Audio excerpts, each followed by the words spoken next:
शासकीय अस्पताल भगवान भरोसे चल रहा है। यहाँ इंतजाम बिल्कुल भी नहीं है।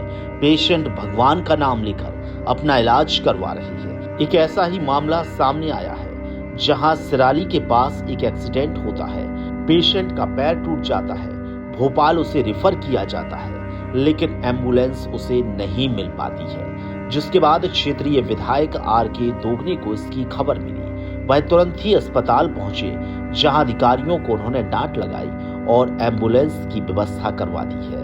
आपकी जानकारी के लिए बता दें कि यहाँ डॉक्टर समय पर नहीं मिलते हैं। अगर डॉक्टर मिल भी जाते हैं तो दवा का इंतजाम नहीं हो पाता।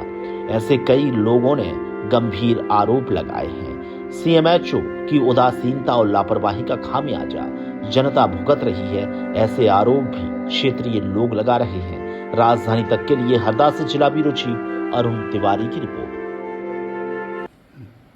आज अस्पताल में व्यवस्था की सूचना मिली थी, तो मैं अस्पताल गया था। वहाँ से मुझे सूचना मिली थी कि यहाँ एम्बुलेंस उपलब्ध नहीं है। सुबह से पेशेंट पड़े हुए हैं और परेशान हो रहे हैं। और एक एक्सीडेंट का केस था, एक और दूसरा पेशेंट था, सीरियस पेशेंट था उनके लिए।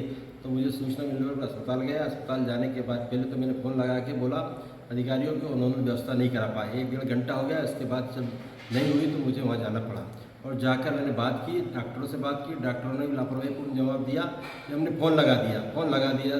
तो फ़ोन लगाने से काम थोड़ी होता है। फ़ोन लगाने के पीछे फॉलो करना पड़ेगा और काम नहीं होता है तो हायर अथॉरिटी को बताना चाहिए। पर डॉक्टर ये नहीं कर रहे थे, सिर्फ फ़ोन लगा दिया, इतना बोलकर ही अपनी जवाबदारी को समाप्त कर रहे थे। तो ये नहीं होना चाहिए। इसकी सूचना मैंने सीएमएचओ को दी। सीएमएचओ ने मुझे तत्काल एम्बुलेंस उपलब्ध कराई और दोनों पेशेंटों को रवाना कराया। पर डॉक्टर जो वहाँ ड्यूटी कर रहे हैं वो लापरवाहीपूर्ण काम कर रहे थे। उन्होंने हायर अथॉरिटी को कोई सूचना भी नहीं दी थी और पेशेंट परेशान हो रहे थे। अगर सीरियस पेशेंट है, अगर कभी उनको कुछ तकलीफ हो जाएगी, कुछ घटना हो जाएगी तो उसके लिए कौन जवाबदार रहेगा। पर डॉक्टर ये जवाबदारी नहीं समझ रहे थे, इसलिए मुझे अस्पताल जाना पड़ा।